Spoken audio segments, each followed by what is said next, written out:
Yeah, man. Let's kill that bass head. Alright, let's do this. I'm on the air, we got this pockets flow. It's me and Tony on the mics, we gotta let you know of current events, little gaming, sprinkle in some entertainment. We stay humble, but our moms still think we're famous. Turn up the bass and baby, maybe let that magic flow. Our spoken word is all the things you really wanna know.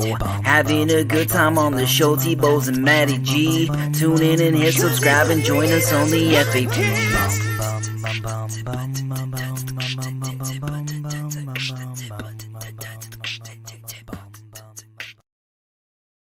Welcome everyone to the Freaking Awesome Podcast. I'm your host, Anthony Bowes, and as we can see today, Matty G is not here today, but I have my own partner in crime, Kelly. Everyone.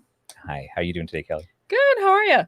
Good. Thanks for joining us today. Thanks for having me on the show. Pretty excited. Yeah, well, we've got a wonderful guest today, and speaking of crime, this man knows it all and has written a fantastic novel out there. It's actually a bit of a I'd say a memoir slash autobiographical, I guess, at this point.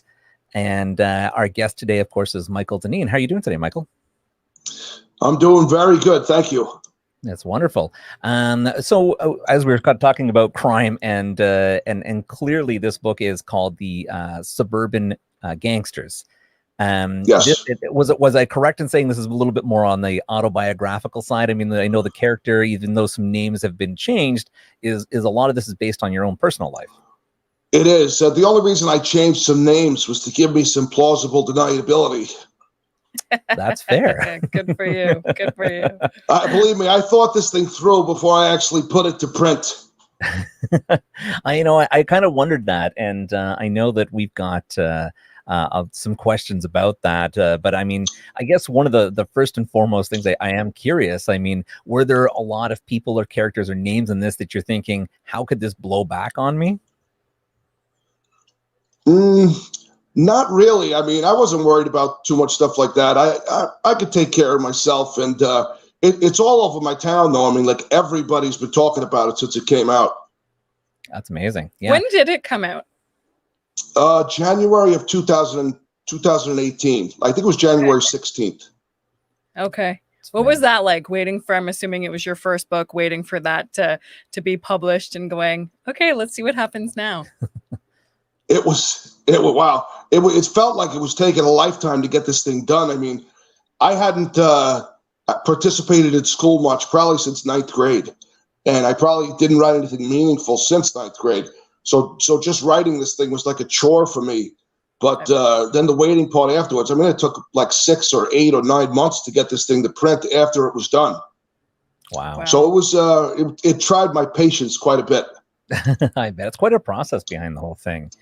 And it's funny what we were saying earlier that, you weren't worried about a blowback or anything. You could take care of yourself. I saw another picture of you and you're like absolutely jacked, and you don't notice this because of like the shirts and everything you're wearing. But I was just like, holy crap. Not so much anymore like I used to be. I had some injuries the last few years, so it's kind of slowed down my training quite a bit. Okay. And so you did martial arts for 20 or so years now? 25 years, I would say, yeah. Years. Yeah. And are you still actively involved? I'm not at the present moment. I mean, I'm hopefully about to start a new training regimen soon. I had COVID a year ago, and I've had some injuries and stuff, and it really slowed me down. So just getting out of the starting gate right now is a little bit tough. Yeah, I'd imagine that's unfortunately COVID is still kind of attacking everybody. People are unfortunately, it's actually you're the first person that we've had on the show that actually had COVID, so that's kind of an interesting thing. I know New York got hit pretty hard when it first came out. It was unreal. This place was, the Grim Reaper was hovering, and he was feasting. A lot of people, I know quite a few people who lost loved ones and everything. And I mean, it really touched this area hard. It destroyed me. I was, for like 6-8 months, I wasn't right, probably 6-8 months afterwards. Really? That's what I've heard is the recovery is quite long on it. And, people, especially like yourself who are, in good shape, physically fit and active, that it's really hitting them really hard. And there's a lot of aftermath afterwards too, that, people think, oh, it's just like the flu and I'm going to get over it. But in actuality, it really impacts for a long time. I have asthma. that's one of my drawbacks. I have asthma, and I the one thing I noticed for like a long time, like I couldn't walk 20, 30 steps without feeling like I was winded. It got me, you know, my breathing was not right for a while. So, you know, it's starting to get better now. But, I mean, you're always thinking about in the back of your head, is this thing totally gone, you know? Mm-hmm. I bet. Yeah. I'd imagine once you start working up a sweat and get back into martial arts, it'll be the true test of if you're back into your game again and COVID's out of your system. I did this week, actually. I did some really hard work around here, and I sweat on just profusely. And it actually felt good when I was done. I was like, wow, I couldn't believe it. It had been a long time since I got that type of, you know, physical work done where I sweated like that. It felt really, really good. Good. Glad to hear. So in the actual the book itself, so if we're going to digress a little bit, let's dive into the book while we're at it. So your main character, of course, we said is based on your own personal life, and it sounds like it was quite a life you've lived through all this. If I had not lived it myself, I probably wouldn't believe it. If I was reading this thing off of a book, I'd be like, no way, this stuff could be going on with this guy. But you wouldn't believe this, but I probably left half of the story out of that thing. Wow. There was because I didn't want to make it where like I kept telling story after story after story after story. But I could have done that. I mean, this book could have been 600-700 pages with the amount of stuff that was going on back then. Mm-hmm, mm-hmm. It was an extremely active time period back then. Michael, why did you write the book? Like, what made you decide, like, you know, this is a story that I need to share and then I need to get out here. I need to tell my story and this is how I'm going to do it. I think it was for a couple of reasons. I mean, I think it was it could be used as a very, very cautionary tale for people if you pay attention to what goes on in the book. But back in the early 90s, I was working as a voluntary informant with the police and federal agents from the Drug Enforcement Administration. And it was insane what we were involved in and what was going on back then. And one of my friends said to me, he goes, you got to write a book about this stuff. People would never believe it. And it sat in the back of my mind for a really long time after he said that. But at that time, I couldn't even have attempted to written the book myself. But at one point in the early 2000s, I read for about 10 years straight. I must have read about 250 books. And I was able to get a pretty good idea on how things, you know, how they were set up and everything and the order and things like that. And it gave me a much better idea. So I said, you know, I moved back from Brooklyn to Long Island in 2010. And I said, you know what, now's the time. Let me give this a try. I think I started around 2014 or 15. And I wrote a couple of paragraphs and I read them to a girl that I know. And she said, she's a writer herself. She said, that is really, really good. She said, keep going further and further. And I did that. And little by little, I started to, you know, get it done. I mean, it took a while for me because I went through some severe depressive episodes during the time period. And it was, you know, those were difficult. So I didn't do it for a while, for like 6 months at one point. Then I picked it back up. But eventually I did get it done. Good. Yeah, and that's fantastic. And I like how you say, you know, it's almost a cautionary tale, right? And at the end, you're very clear that saying like this isn't, you know, a rags to riches story, almost kind of the opposite. And, you know, when you get in deep like that and, you know, life is kind of exciting and everything, you're not riding off into the sunset. You know, you don't go, hey, I did a whole bunch of blow and made a whole bunch of money and did a whole bunch of crazy things. And now life is awesome, right? You're really trying to not romanticize a lot of the real life experiences and, you know, damage it does. And, you know, mentioning, you know, you're looking around at your community and you're seeing the impact on loved ones and things like that and taking that into perspective while trying to survive too. Oh my God. Right. So that is my phone. That's okay. a fake call. Hold on. No, I apologize about that. That's no quite all right. problem at all. I'm loving your accent, by the way. My heart belongs in Brooklyn. So one of my best friends lives there. So I'm like, it feels like home. Yeah. Thank you very much for saying that, because I don't really hear that too often. Yeah, I bet. I Yeah. bet. Yeah, right? Kind of gets a bad rap sometimes, but you know, I hear it and I'm like, oh, this is fantastic, right? So no, good. Yeah. Yeah. Added perk for me today. It's always how I Nice. imagine like the perfect New York accent, right? Yeah, Yeah. for sure. Mhm. I think there are people that have a little better accent than me, but you know, I'm basically like your standard New York accent, I guess. If there's such a thing. Yeah. Of course. Yeah. No, you sound like an absolute New Yorker. Like as soon as you're like, hi, I'm like, oh, there it is. Yeah. Thank you. Normally, if we say coffee, then they're like, oh, he's definitely from New York. That's right. That's right.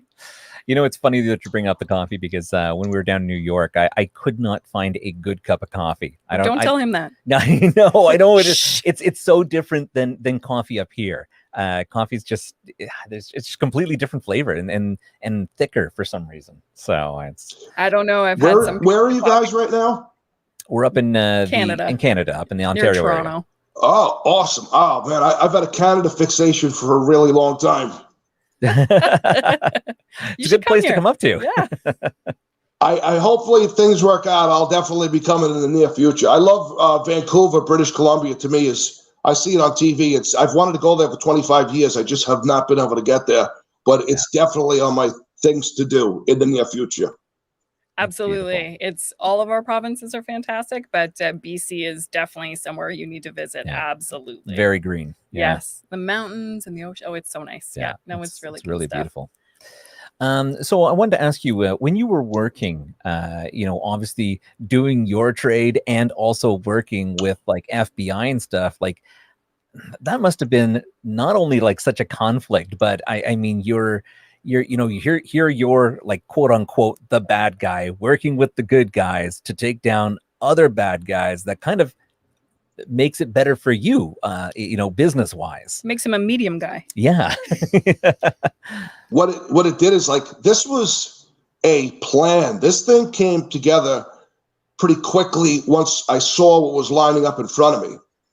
And my partner had gotten busted. They didn't get to arrest him at first, but they raided his house. They took everything. They seized everything. But he wasn't home that day. He was in Atlantic City watching a fight, I think, that weekend. And so he took off. He was on the lam for about 10 or 11 years, something like that. So I knew the cops were slowly starting to close in on me. And an opportunity arose. Like, a cop wanted to talk to me about something. He actually wanted to bust the guy that had gotten my training partner and drug partner busted. And so I ended up meeting with the guy. And I'm saying to myself after I met with him, now, this guy was trying to bust me for years, for probably a good 5-6 years before I met him. And he never got his opportunity.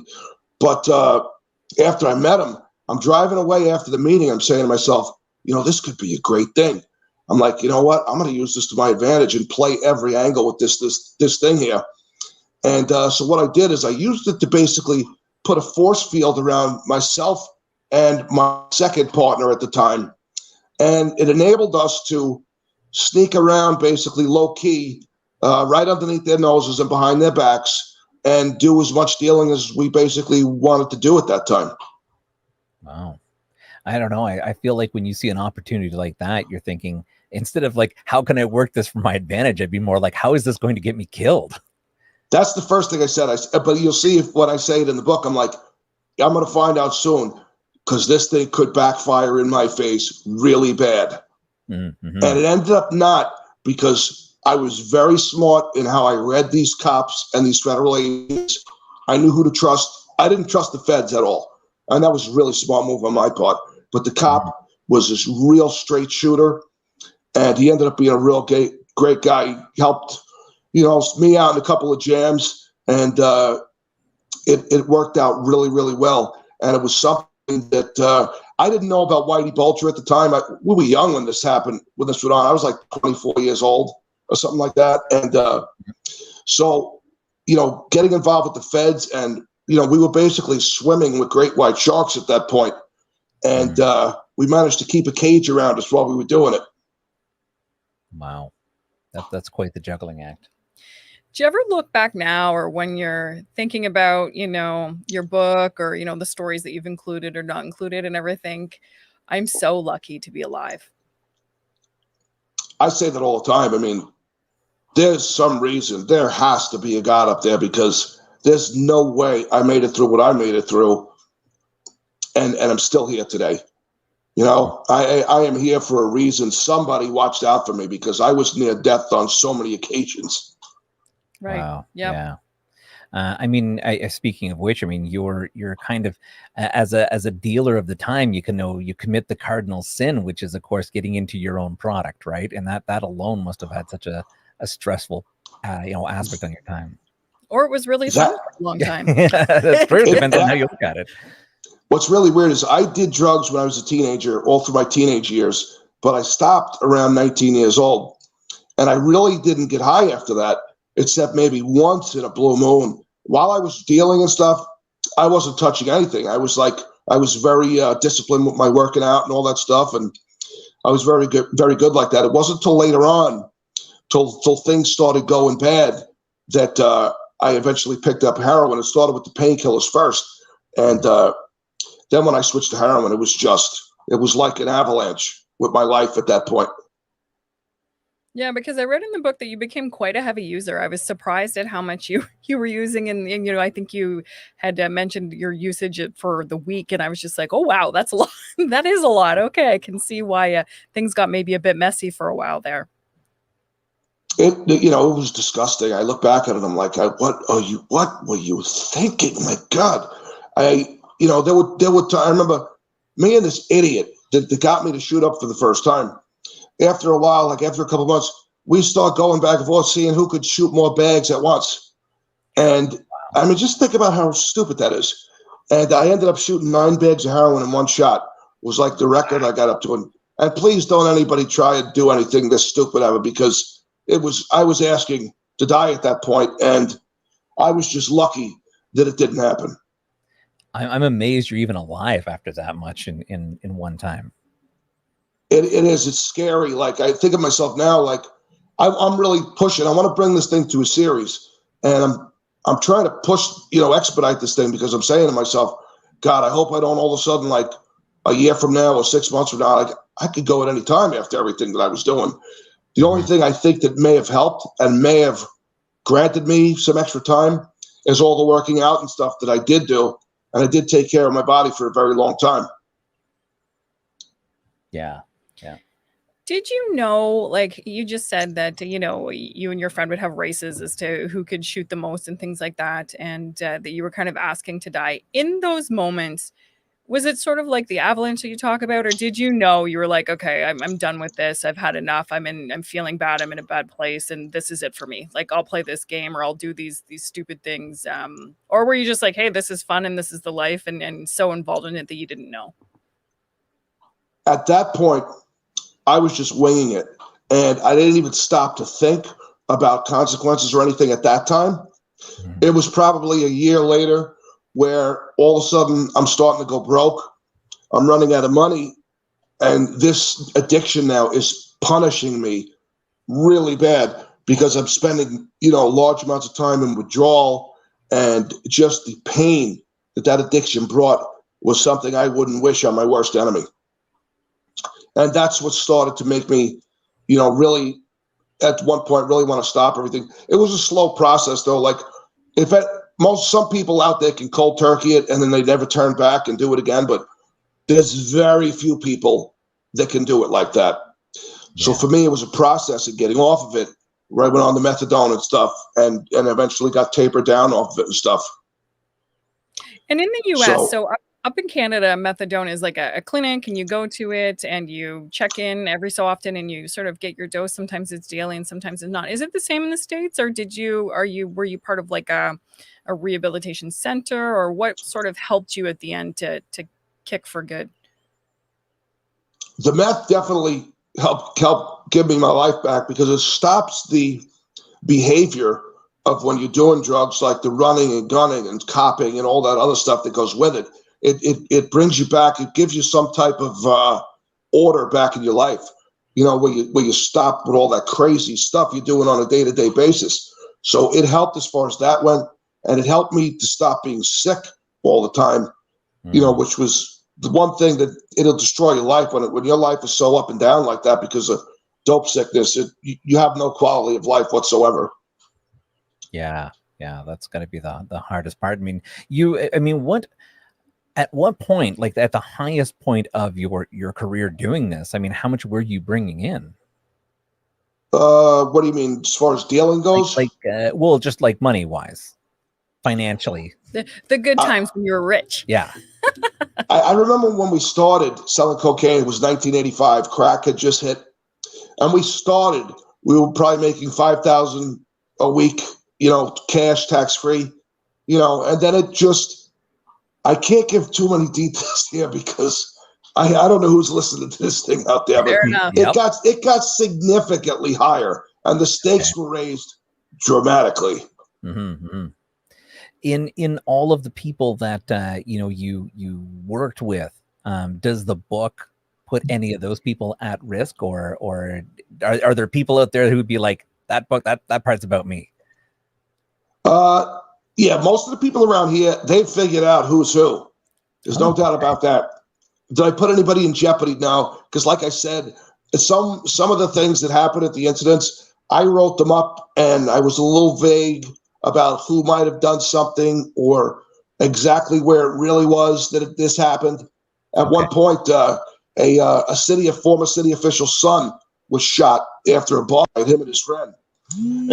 After they got their I'm sorry about this. That's all right. That's all right. Business happens. Real life. Yep. I'm sorry about that. After these guys took some beating from my friends, they came back with sticks and bats, and they ended up getting shot afterwards. And just didn't say who did it, because I didn't want to, give anybody any real particulars with that. Yeah, for sure. That makes sense. Yeah. Yeah. I mean, it's hard to do something or write about, everything that you've done potentially without putting people at risk. So, I mean, you got to be very crafty about how you describe the situation without maybe giving away too much. Yeah, it's kind of, it's a slippery slope there, or a fine line, whatever you want to call it. So earlier you had mentioned that you sort of looked at that opportunity when you'd met with that cop and the cop who had tried to bust you for a number of years and thought, yeah, I'm going to do this. I'm going to connect with him and see if I can make this work for me. And you had said that he was looking to bust potentially the other cop to see what was happening. Wait, was that other cop dirty or no? Do we know? Wait, I lost you there for a second. What did you say now? Sorry. No, he wanted to bust the guy, the dealer that set my partner up. The guy that set my partner up was a dealer himself. Okay. Sorry. Yeah. I thought I'm like, ooh, there's some other things happening here. The plot thickens. Or maybe... I was wondering.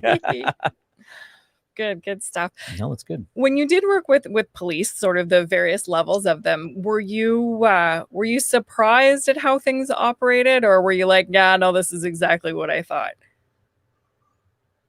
You watch things in the movies and you kind of get certain ideas after watching them and stuff. Yeah, I guess it's kind of somewhat like you see in the movies and stuff. Some things might be different. I mean, the people that were involved, some of the agents and cops and stuff that were involved in this, everybody had their own personalities and stuff. I'll tell you one thing. It's not something. What we did was extremely daring and extremely dangerous. You don't want to get involved with people like that because anything could happen. They could turn on you at any minute. You got to know how to keep them at bay. And I'm sorry here. I'm sorry about this. This is a busy man. Yeah, no worries. You're a popular guy. That's good. That's good. Not a bad thing. That's right, for sure. Well, actually, you know what? Maybe this is a good time to talk about our other crazy news of people in the world. Could you guys cut me off just for like 1 minute? Sure. Is that any way I can cut out of this and I can return this just text? Sure. Oh, yeah. That's no problem. Well, you can go right on ahead and we'll just edit that out later. Okay. All right. Cool. Well, let me see how I got to do this now. All right, one second. Okay, how do I do? I don't even know how to do this now. Oh my God. Okay, what do I do? Leave now for a second? Well, yeah, you could. Or I think probably with your phone, if you just swipe up or down or something, it might bring up your other message. Yeah, hang on one second. Let me just return it. Is it coming up? Okay.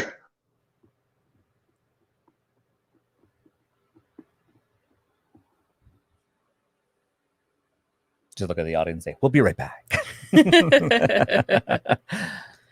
Good stuff. Mm-hmm. So I'm excited about our articles. They're quite funny. Kelly approved audience.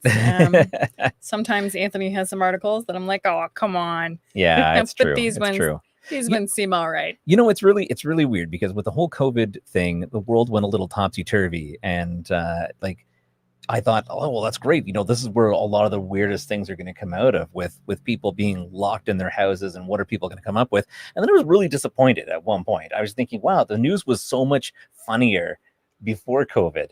Well, yeah, because everyone's locked in their house. If they're doing stupid shit, they're not calling the media to come and track it down, right? Yeah, it's true. It's true. It looks like we lost Michael there, but I'm sure he'll work his way back in. Sure.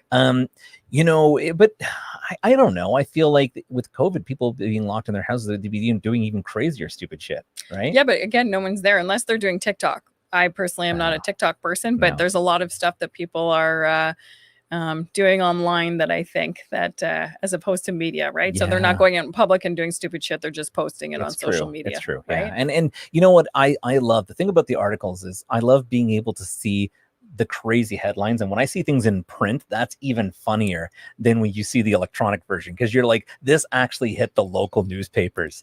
And I think Anthony's dating himself right now, but that's just me. That's just me.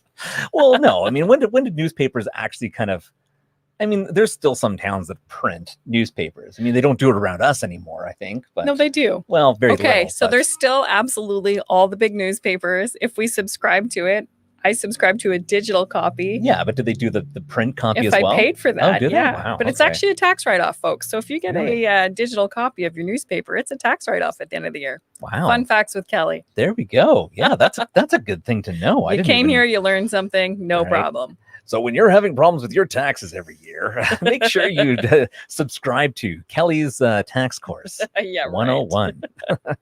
Speaking of which, I really got to deal with the outfall of that tax season. So maybe I wonder if I can write off a whole bunch of newspapers I didn't purchase. Oh boy.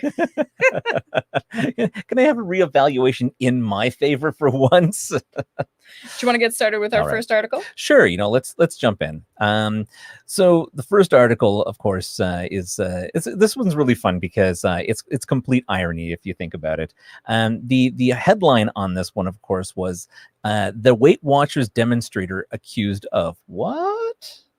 And what happened was a loss prevention officer told the police that a lady, we'll use her name as just Kay Barber.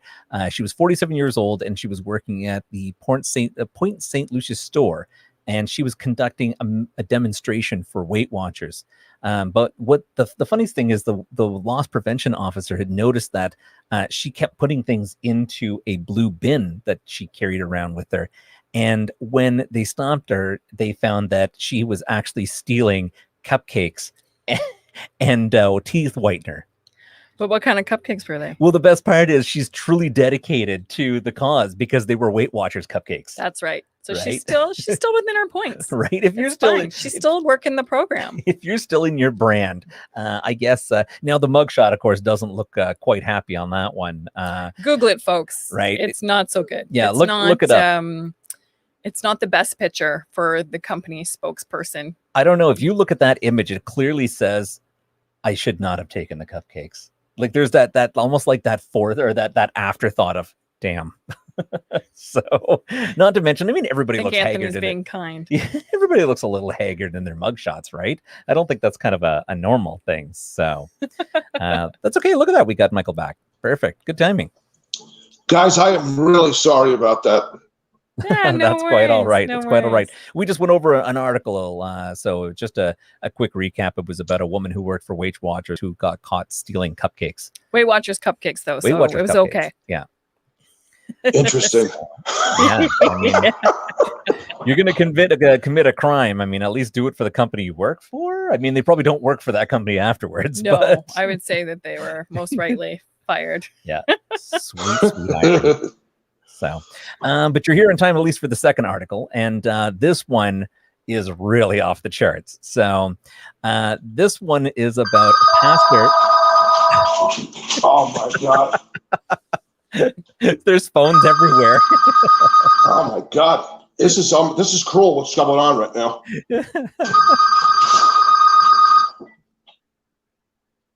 Oh my God! How do I don't even know how to shut this thing off. This is where the person reaches over with the hammer and starts hitting the phone. I swear to God. Oh my God. I've been getting a lot of prank calls on my phones now for like probably the last year or two now, with all these fake calls coming in now. Oh, jeez. Yeah. Coming from overseas and stuff, trying to con me and scam money and all that stuff. Oh, it is at an all-time high. It's across the world. Doesn't matter where you are, you get those calls, right? Yeah. Just ridiculous. So the article on this one says, pastor convinced his followers that his penis contained holy milk. That's right. God. That's right. So this is really exactly what people normally say about the Catholic Church.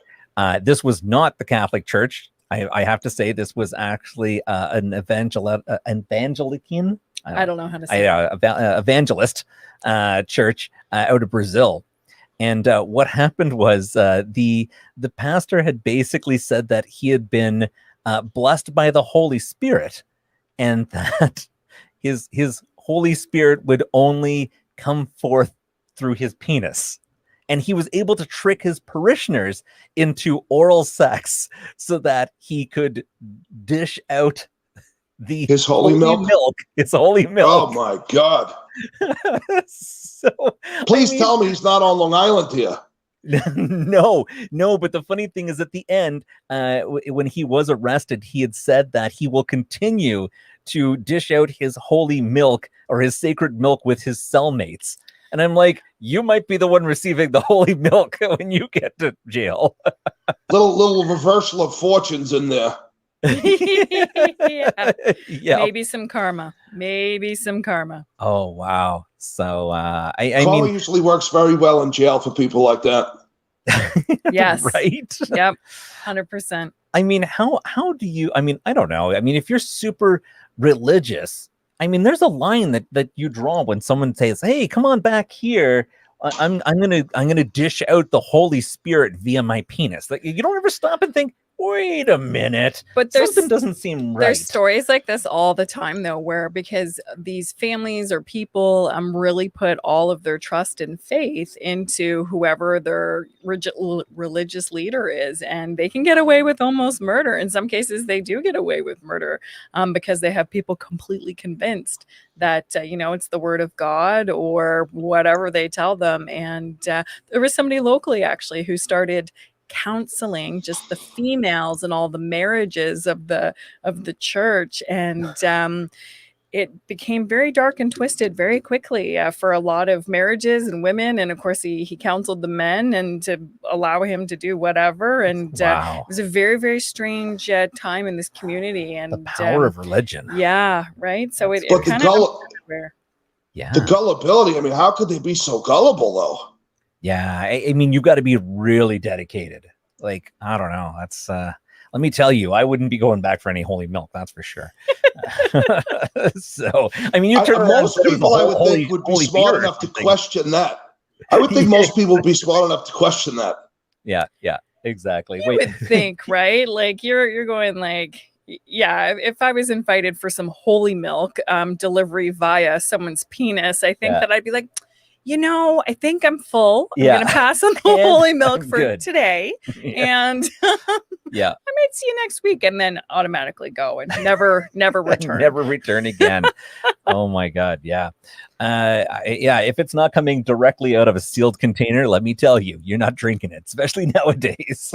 It leads me to actually question. I go, where else was his holy milk going?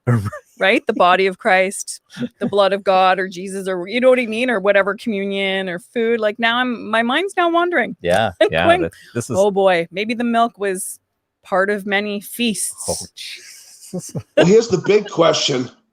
How was he able to serve so many people? I mean, Right?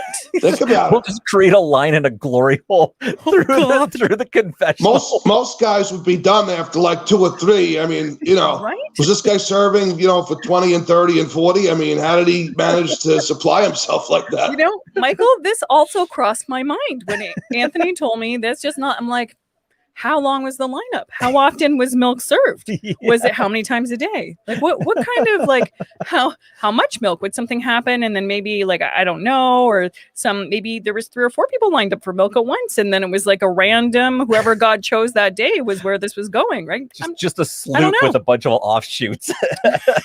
Anything after the 3rd or 4th person online is getting a couple of drops. That's about it. Right. Yep, they need to come back in a couple hours or tomorrow for the full, bright and early and get in the lineup first, right? Yeah. I don't know. I just imagine some of the parishioners like, fool me once. Oh my goodness. One of our listeners for our audio, our listeners out there has said, in all fairness, guys have been trying to convince women for that for thousands of years. It's true. It's nice, true. Mike. Nice, Mike Bose. Oh, fair enough. My goodness. All right, Michael, we've got a little second part of our show here, and it is called the slightly slower than average rapid fire questions. This is normally done by Matty G, but you know what? I think we're going to get Kelly to answer these questions or ask you these questions. There's no right or wrong answers. It's just a little bit of interesting things to get to know you a little bit better as a person instead of an author. I feel like Let's I'm do going to it. game show now. Yeah. All right. Here we go. Okay. Michael and I are partners. Michael, are you ready? Absolutely. All right.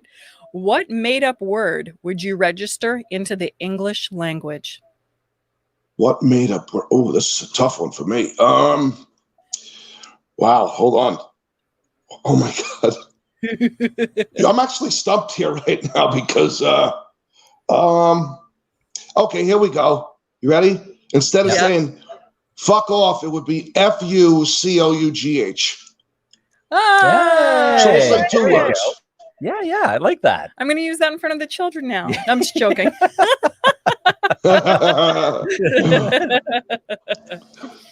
All right. What is the scariest dream you've ever had? That I was falling off of a cliff. Now, you know what? I've had a lot of scary ones over the years, but as I was falling off of a cliff and I could feel myself in my dream going down until I hit at the end. Just as I was hitting, I woke up. I was basically couldn't breathe when I woke up. It was terrifying. Yeah. I've had that, and it's almost like you hit the mattress and it moves and your whole body almost feels like you cannot breathe, right? Yeah, it jolts you. You're like, I mean, it rocked me. I was shot for like hours after that sleep. Wow. Yeah. I've heard different things about that around like your soul and your spirit and all that other stuff when you have dreams like that. Yeah, no, absolutely. All right. What superpower do you wish you had? Oh, I wish I could fly. That's a very popular that's one. a good one. It's popular. That would be awesome. Could you imagine? Yeah. Yes, I'd I be could fly to drop off my drug counts. Yes, right? Exactly. How efficient would that be? Right. It'd make things very easy for me. Yeah. And the cops wouldn't be able to catch me either. If I could fly, they would never touch me. That's right. That's true. Right. Be like incognito. Yeah, no, that's awesome. No. All right. What is your earliest childhood memory? Playing football All right. when I was probably 7 years old. Right on. My father coached. I was just thinking about this recently because I went to the park where we played our first game and took some video and stuff. And it was a moving few minutes for me there. That's cool. That is good. That's nice. That's nice. I like first memories like that instead of, like, well, when I fell down and broke my arm or, you know what I mean? Exactly. Yeah. That's really nice. All right. What makes you the happiest? Right now, Sure. Yeah. playing Right with now. Present day. right now playing with my dog, Mr. Smoke, aka Sugar Paws. I love that name. Why sugar Oh, paws? Because he is so sweet and nummy that you just want to eat this little guy alive. Go to my Facebook page or my Twitter page. You can pull up. He drives my car. Aww, You will die when you see this video. I love it. Because he's a little chihuahua. He's only like 12 pounds. So Oh, I love you love tiny dogs. Sugar Paws should have been part of the show. I should have brought him down here. You guys would have loved him. But he probably start jumping on me and forced me to pet him and everything. And Yeah. Kelly loves tiny dogs. So whenever she sees one, she either wants to steal it or stuff it in her purse or something. So we often talk about in a non-real way, everyone who's listening, but I'm pretty sure I could roll that person, and take their dog. I'll scoop the dog, we'll put it in the purse and we'll just keep going. Right? But yeah, no, super cute. My sister actually did that once. They scooped one out of Canine Corral and walked out of there with it. About a half hour later, there was like 6 detective cars at my father's house. For a dog. No kidding. They took the dog back, and they actually didn't. What did they do? They gave him a ticket for something because they gave him the dog right back and everything. They didn't make that big deal of it, which she was lucky. Yeah. It's a long time ago, though. I was gonna say, were you if you were young at that point, were you flushing everything you could get? You're like, oh my God, they're here for me. Actually, I think, it was around that time. As a matter of fact, all of a sudden, I was dealing with that time. And all of a sudden, I'm standing there looking out the front door. And all of a sudden, I see 1, 2, 3, 4. I'm like, holy shit. So they start walking up to my house. And my sister comes out and I'm like, I thought they were looking for me. And then my sister walked out and she's like, yeah, I got him, whatever. They handed the dog back, but it almost gave me a heart attack. It's interesting when we think of things like this and put it in perspective, because if they were there for you, I don't know that they would have sent 6, but a dog, absolutely, right? Right. It's one of those things where you're like, holy shit. Go figure. Right. All right. What's the next question here? What foreign language would you most like to learn? Most like to at this point in time. When I was young, I studied German in school briefly, and Cool. But now I would love to learn Vietnamese. Okay. that's a good one. Interesting answer. Why? I've always been very fascinated by the Vietnam War and everything. I'm friends with a lot of veterans. I actually know some people over there now, thanks to the internet, and it's somewhere I'd want to go, and it would come in real handy to be able to go there and communicate with the people. Yeah, I've heard it's a beautiful country too. It'd be definitely. Lot of It's culture. gorgeous. It's unreal. It's incredible. Very nice. Cool. That's a good one. That's the first time anybody's ever said that one. Yeah. No. Interesting. Mhm. Michael, what decade would you most want to live in if you had a magic wand and could go anywhere? Anytime. I'd definitely go back to probably the 1980s. 80s. Okay. I love the music, so. Why Van the- Halen was at their peak and ruled the world. It's That's true. right. That's right. So good. So good. I'm a huge Eddie Van Halen guy. Very nice. We had a guest on not too long ago. Joey Arena had just remade Dreams by Van Halen and actually got Sammy Hagar's thumbs up for it. So it's quite good. It's a really good recover of it. I got to hear that. I'm very interested in hearing that now. Yeah, look it up online. Joey Arena, or actually I think it's just Arena Dreams. Cool. Yeah, it's really good. Awesome. You'll be rocking all Awesome. summer to this one. Nice. All right. Toilet paper, is the flap inside or outside? So you go over the roll or under the roll? Or I do like to go over, I would Over. say. Okay. That's what I'm Okay. more used to, I guess. I guess that's more, it's more comfortable for me that way. But I Yeah. can go either or. I'm flexible. Yeah. I'm flexible as well. See, I feel like anybody who gives that answer clearly never had a cat in their life, right? Because the cat gets up and starts unrolling the whole thing, and then it's impossible. I mean, at least if it's done the other way, you just have to bat it and it all rolls up. Apparently, you've had a lot of cats interested in toilet paper in your lifetime, Anthony. It's crazy. Yeah. All right. First movie that ever made you cry. The Deer Hunter. Okay. Oh, I love that answer. That's nobody's ever given that one. I'll the flip side of that though is people have said Bambi. So, Well, like if you would have said TV show, I probably would have said Old Yeller or something like that. Sure. Yep. Yeah. But I can remember distinctly at the end of the movie in The Deer Hunter, where they're at the end after the funeral, they're sitting around the restaurant, and they toast. And you hear that John Williams' cavatina playing in the background, the guitar, and they all hold up the glass and they're like, to Nick. I just started crying and it just flooded. So wow. I couldn't believe how hard I cried from that. Crazy. No spoilers. Yeah. If you haven't seen The Deer Hunter, you deserve to know the end. There you go. Yeah. All right. Do you believe in aliens? You know what?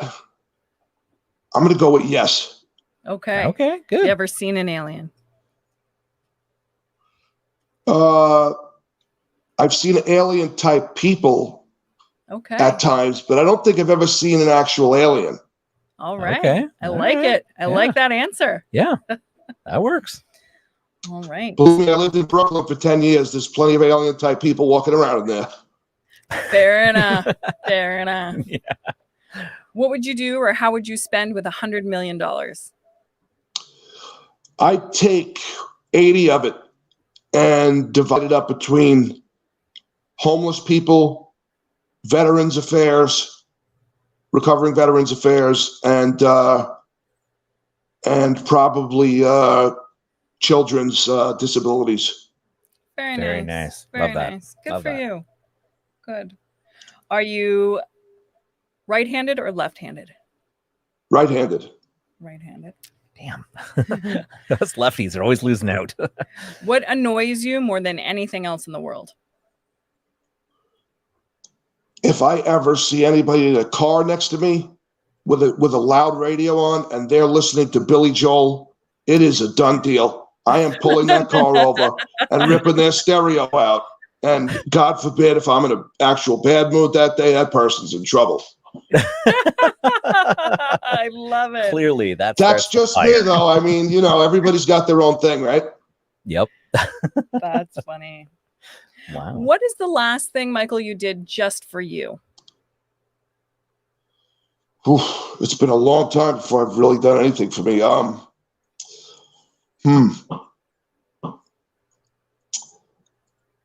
know what? I'll say I took the dog off my friend. A girl that I'm friends with was having trouble with a landlord, and she asked me if I wanted him because I was actually helping her take care of him once a month. And I said, you know what? You need this little guy in your life. Do this. I'd say, yeah, that's probably the last significant thing I've done for myself. Wow. It really makes you think, though, right? I mean, everybody's on the go all the time. Like, you got to remember to stop and do something for you sometimes. Yeah, no. You have to. Yep.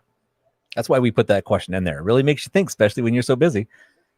Absolutely, because you don't think about yourself. A lot of times you're doing for other people or doing things that you don't really consider doing for yourself. Mm-hmm, mm-hmm. So what do you do when you have insomnia or you can't fall asleep? Usually I'll put on MeTV and I will watch some of my favorite shows like Mannix and Cannon and Barnaby Jones, like the 60s and 70s shows. I love them shows from back then.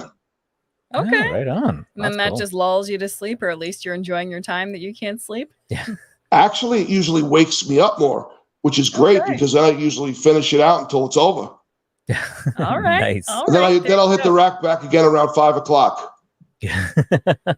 Sometimes that's the best sleep period is like from 5 to 8. You can like skip most of the night, but the deepest sleep you'll get is from 5 to 8. It's weird.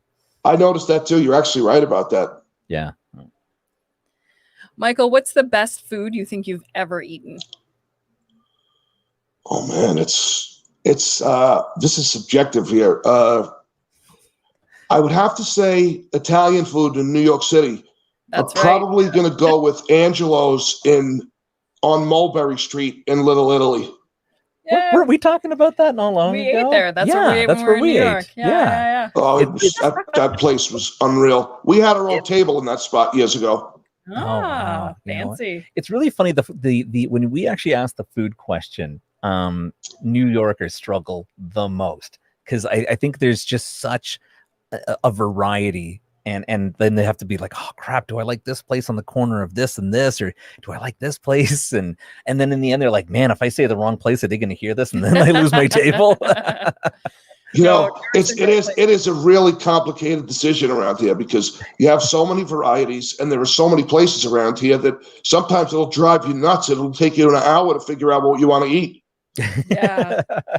No, absolutely. Wow, that's cool. That's cool. Yeah, New York is fantastic for food. Yeah, Even Brooklyn, some of my favorite restaurants, which I don't know the name of them, so don't ask. But when I stay with my girlfriend, she'll be like, "Oh no, this place around the corner," and every time I go in, I'm like, "Oh, this is so good." Yeah.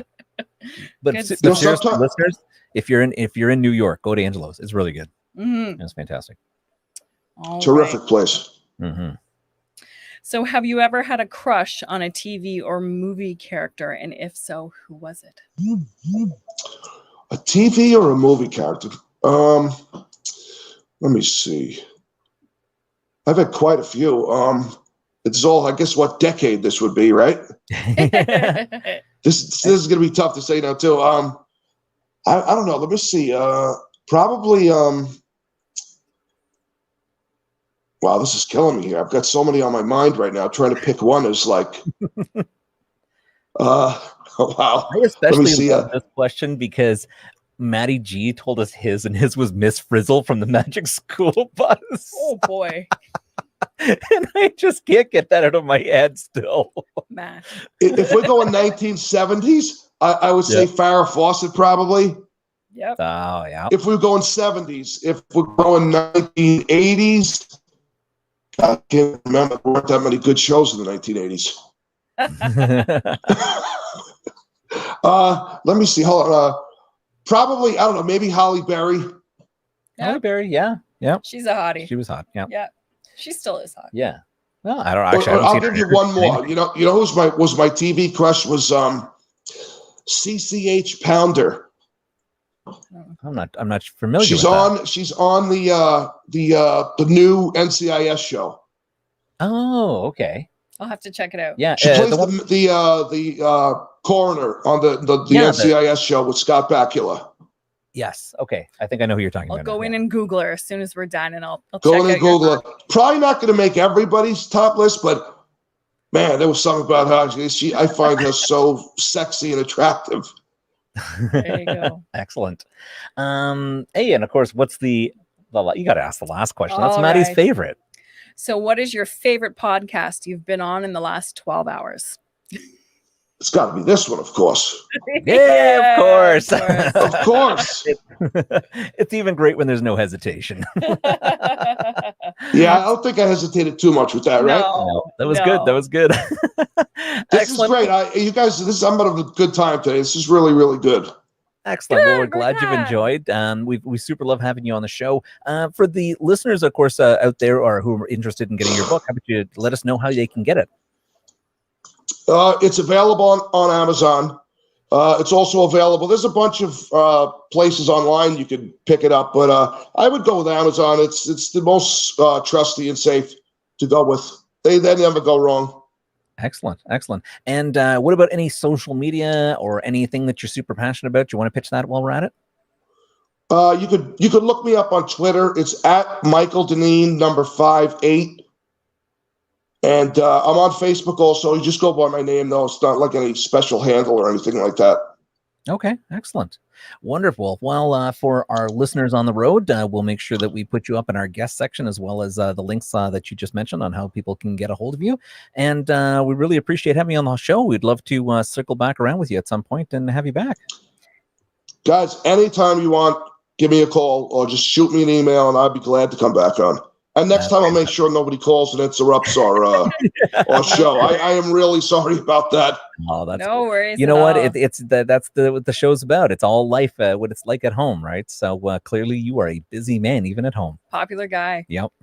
So anyone who's listening and you're interested, the story is very intriguing and interesting. So go check it out. Amazon. I think you can order it on Kindle as well, so electronic version, but definitely worth the read. So check it out. And yeah, it's a real story. So and this guy right here is still living to tell it. The right? living proof. So check out Suburban Gangsters. And again, either when the bookstores open up and things are released, get out there. And if not, definitely hit it up on Amazon. And watch out soon, because it's going to be going to, we'll bring it to a series or something pretty soon. Yeah, that would be fantastic. So. Yeah, it sounds really like it would be a really good show. So, and we'd love to, again, if you get that green light, make sure you circle back around. We'd love to hear more about it, and who's going to be playing you. That would be, that's the most exciting thing, right? Oh my God, that'd be very, very, very cool to see you would do that. You know, it's got a lot of elements of The Sopranos, The Wire, Goodfellas, and stuff like that in it. And it's real life. This isn't Hollywood hyperbole. You know, this is like serious stuff that was going on. And it would make for incredible drama. It would be almost very tough to duplicate. You know, it would be unique in its own way. It would have some similarities to other stuff, but it would still be very unique. It's a time period nobody's really captured yet. Not this way. Yeah. Yeah. Awesome. Well, I mean, just to have you on for one more second, have you ever thought about what actor would be good to play you? You know, I haven't been up on like the latest trends in Hollywood and stuff like that. I mean, I'd love to see someone like Mark Wahlberg or anybody who's good, who's well recognized out there. It would be great just to see anybody do it, really. Yeah, for sure. All right, we're gonna let you go and grab that call this time. And again, we thank you very much, and have yourself a wonderful night. Bye, Michael. You guys too. Thanks. Take care. Thank you so much, guys. Bye. Take care.